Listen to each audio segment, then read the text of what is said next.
Well, hello. What you're looking at here is a rifle.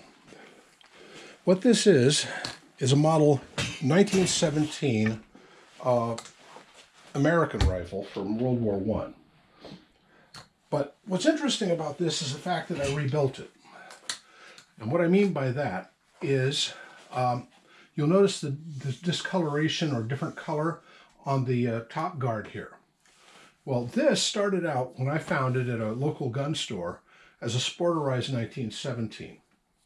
Well, I wanted one that looked like my Uncle Ben had in World War One and carried. I have his book on the subject, the book he carried in boot camp that showed his service. And I just thought it would be kind of a fun thing to have one, to accompany the book, to have a 1917. Well, you can't really go down to your local Walmart and buy a 1917 these days, so what I did is I went and looked for one. What this is during the war, the U.S. was the, quote, arsenal of democracy, meaning that Britain and France and everybody, Russia, they all came to America and said, make us guns. Well, they went to Remington, and Remington had a free assembly line, and the Brits said, here, can you make us this? And they handed them a copy of the model 1914 Small Magazine Lee Enfield, or SMLE. And they said, yeah, we can tool up for that. And they did, and they tooled up to make 1 million of them. And then soon after that, the U.S. got into the war. And when we got into the war, we looked around and we had the 1903 Springfield. Now, what I want to show you is what a 1903 Springfield really is. And if you look right there in that chair, this is not a K98K or G98, neither one of these. This one is a VZ24. A VZ24 is a Czechoslovakian made, it's from the Brno factory, copy on Mauser tooling of the K98K. And this is from Ankara, Turkey, and is a copy of the Gewehr 98 made for the Turkish army. They bought the tooling from Mauser. You may notice that the handguard on this one is also discolored. When I got it, it was missing the handguard, and I went to Numrich Arms and ordered one. Well, in like manner, I took this, what was at the time a Sporterized rifle, and I happened to have this stock. So I put the stock on it.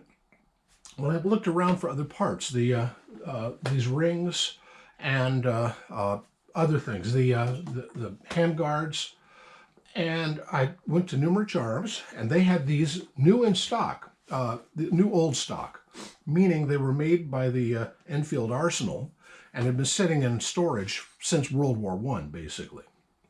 Well, I was back to my story. Remington had tooled up to make the 1914. Well, when America came along and says, we want our something like our 1903, and the 1903 was just like those Mausers over there. Matter of fact, we were paying I think it was $1 a rifle royalty to Mauser for every rifle we made of our 1903, because we basically stole the pattern. Well, they said, can you make us some 1903s? And Remington said, no, we're all tooled up for this SMLE. And they said, well, can you rechamber that in 30-06? And they said, oh yeah, we can do that. So they said, okay, make us 1 million of them, which is what they did. And most American doughboys in World War I actually carried this rifle. They didn't carry the 1903.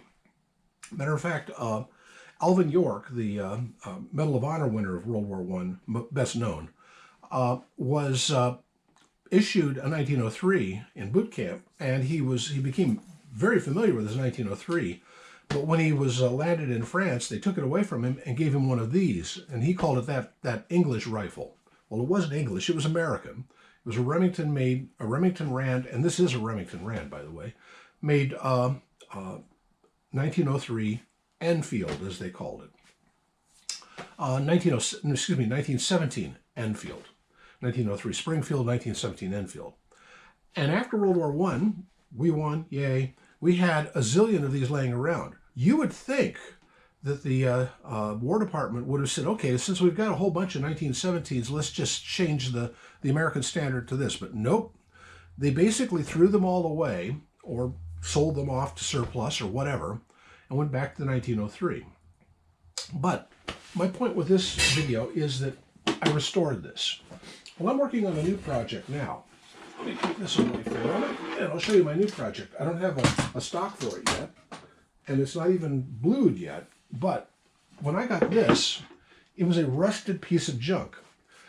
I'd got a couple of PVC pipes, capped them, and filled them full of evaporust, so stuck this in and soaked it for a couple of days, took it out, and then took some 4-0 steel wool and some oil, and very carefully rubbed it off. And what you have here is an 1878 trapdoor Springfield. Just the barrel.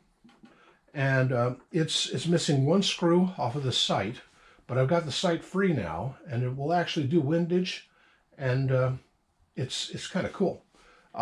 It will not elevate. I have to work on that, but I need this screw before I can make that work. But I need to get a stock, a trigger housing, a few more parts. But I plan on doing to this what I did to that 1917. And hopefully we'll end up with a nice little pumpkin slinger, as they call them.